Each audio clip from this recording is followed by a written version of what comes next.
we need to talk about because it is so prevalent. Now, the hot items we know. This is the voting coming up. The vote is coming up for not just the president, but legislators around, or positions of political positions all around the country. And we know the hot items: abortion, gay marriage. But divorce and contraception are completely forgotten. Nobody discusses those as hot issues or button issues that provoke discussion. Nobody, not even Catholics, discuss divorce and contraception amongst voting, and really even amongst our lives and the way we live in terms of the moral teaching of the church. They are completely forgotten because it's completely accepted. Divorce and contraception, completely accepted even amongst Catholics. Now, please don't shoot the messenger. I get letters all the time, Father Chris, I completely disagree with you. And I always say, well, it's not me you're disagreeing with. I simply am giving you the teaching of the church. What you do with it is between you and God. I will have to meet God one day. And I know I'm going to have to be accountable. Did I give you the truth? And that is what I'm going to do now. As difficult as some of it may be, but there is stuff here that makes sense. Jesus confirms marriage is to be between one man and one woman, not anything else. That's it. Marriage between one man and one woman, and it is for life. We just heard Brother Alex read this in Genesis. Now, Jesus teaches that true discipleship is not easy. Many can't follow it. The road is narrow and few follow it. And being a disciple is not to include concessions because of weakness. It's just hard. But the reward, when we get there, is going to all be worth it. Now, divorce is excluded and remarriage becomes adultery, Jesus says. Well, let's qualify this because the church, all authority was given to the church by Christ. So what the church also says on this is important. And sometimes the church qualifies what is listed or read in the gospel. Doesn't change it, it qualifies it. Now, what do I mean? The Greek word apoluo, translated divorce, means relinquishment of a legal right. That's what the word divorce means. You relinquish a legal right. Now, Moses allowed a bill of divorce, what Jesus just said, so it could provide some legal protection for a woman who would be abandoned.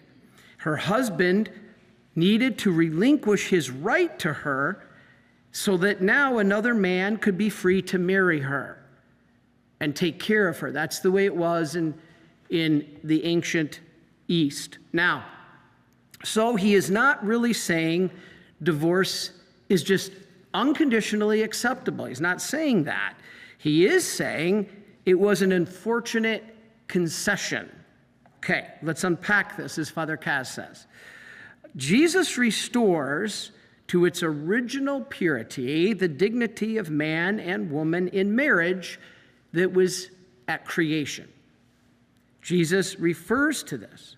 Now God joined them as one, so husbands are not to dismiss their wives, but they do. We know this, and this is why there was a need for that law in Deuteronomy about Moses giving an issue of divorce.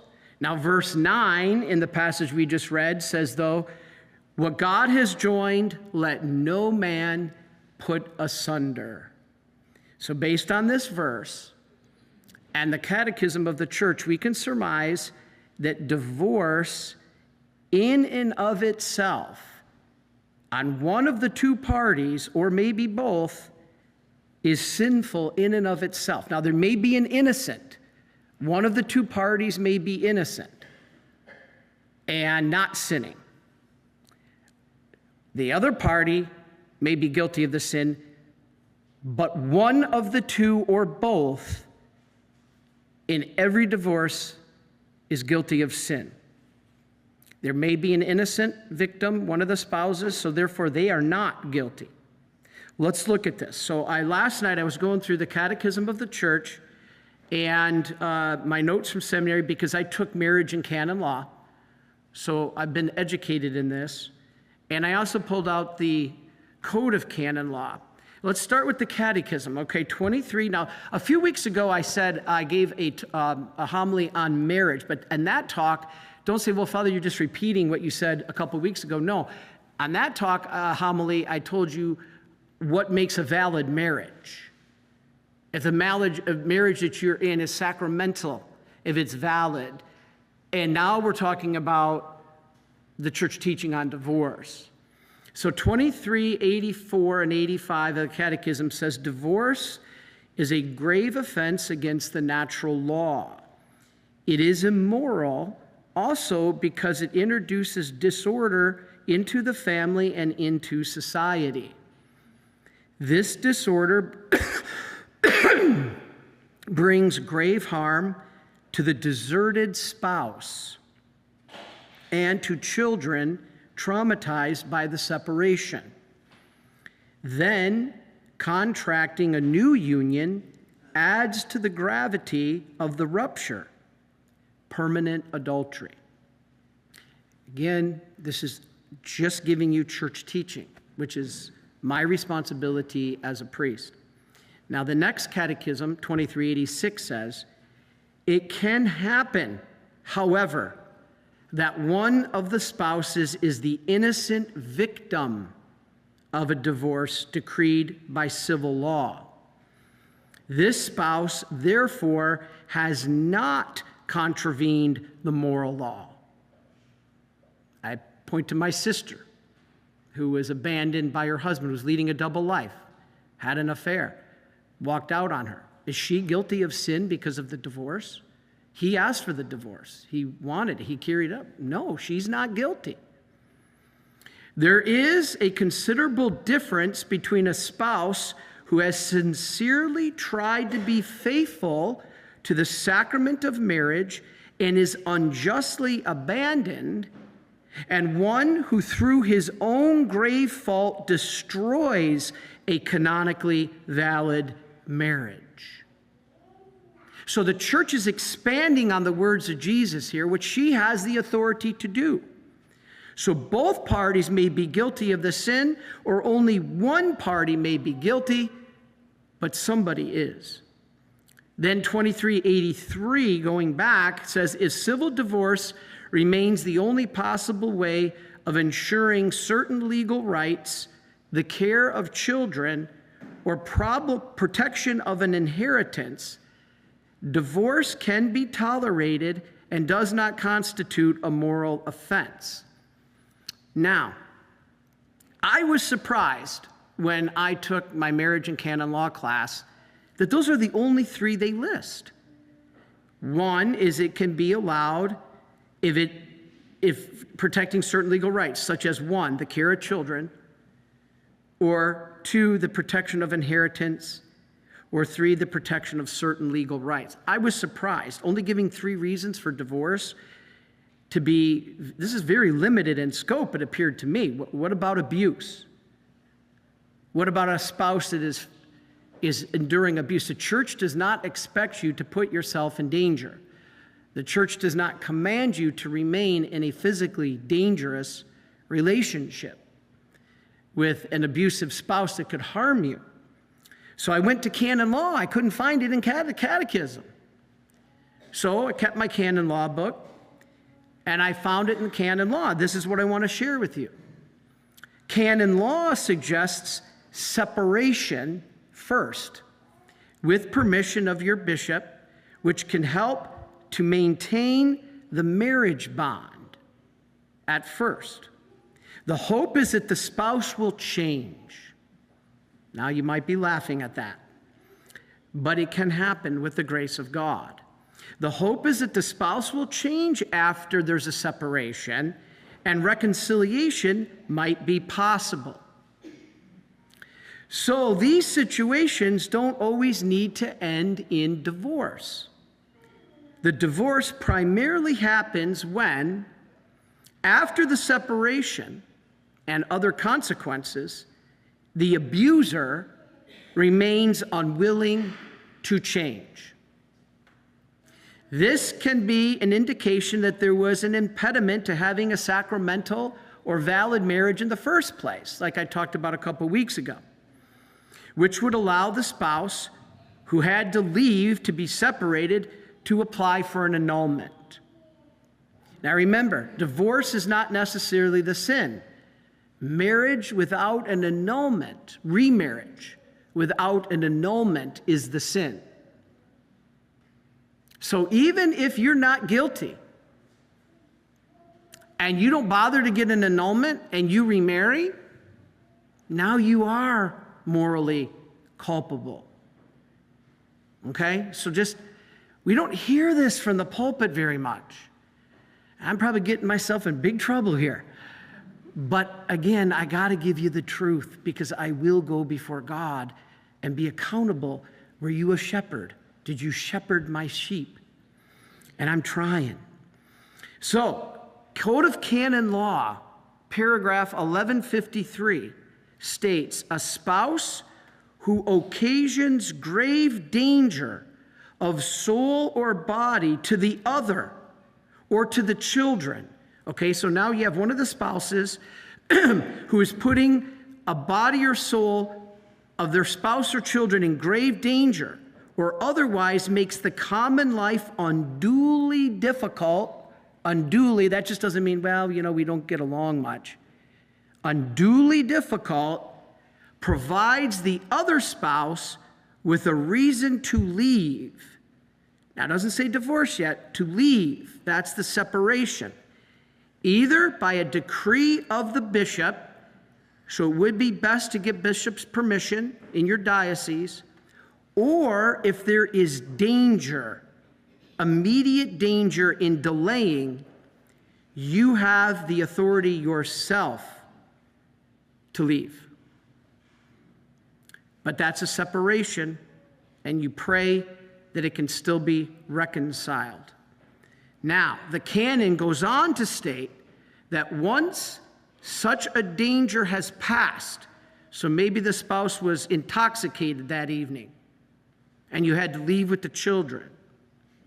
It says once that danger has passed, common life should be restored.